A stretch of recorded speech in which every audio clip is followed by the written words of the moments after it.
Riding the Waves.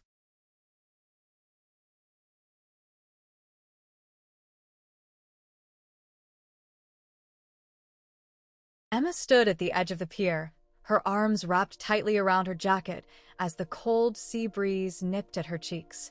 The rhythmic crash of waves against the rocks below usually soothed her, but tonight, it felt as though the ocean mirrored her turmoil, unpredictable and relentless. The pier had always been her sanctuary, a place to find clarity amidst chaos. But lately, life had become a storm she couldn't navigate.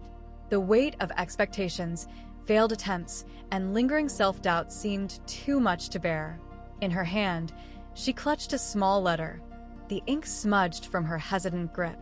Her grandmother's words echoed in her mind, words written during one of her last hospital stays. Life isn't about avoiding the waves, Emma. It's about learning to ride them, knowing that you're never truly alone in the storm. They'd been comforting words back then, but now they felt distant, like a lighthouse blurred by fog. What if the waves were too big? What if she simply didn't have the strength to hold on? Hey, you're gonna freeze out here. Emma turned to see her brother, Alex, walking down the pier with a thermos and two mismatched mugs in hand. His arrival was as familiar as the pier itself. He always seemed to sense when she was retreating into her shell. Thought I'd find you here, he added, handing her a steaming mug of hot chocolate. Mind some company? Emma nodded, managing a faint smile. Sure. They sat side by side on the weathered wooden planks, the sea stretching endlessly before them. For a while, they drank in silence, the warmth of the mugs grounding them as the stars began to pierce through the twilight sky. You've been quiet lately, Alex said finally, his voice gentle but probing. What's going on? Emma hesitated, tracing a finger along the rim of her mug. I feel like I'm failing at everything. No matter how hard I try, it's never enough. And I don't know how to keep going. Alex leaned back, staring out at the darkening horizon. I get it, he said after a moment. When I left that internship last year, I thought I'd ruined everything. I didn't have a plan, didn't know what was next. It was terrifying. She glanced at him, surprised by the vulnerability in his voice. So, what did you do? I started small, he said. One step at a time.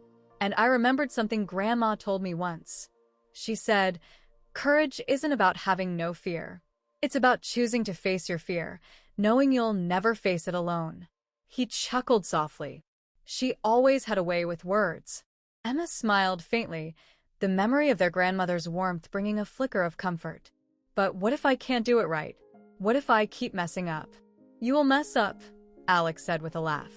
That's part of being human. But Grandma wasn't asking us to be perfect, just to keep trying. And if we fall, to trust that we'll find our footing again.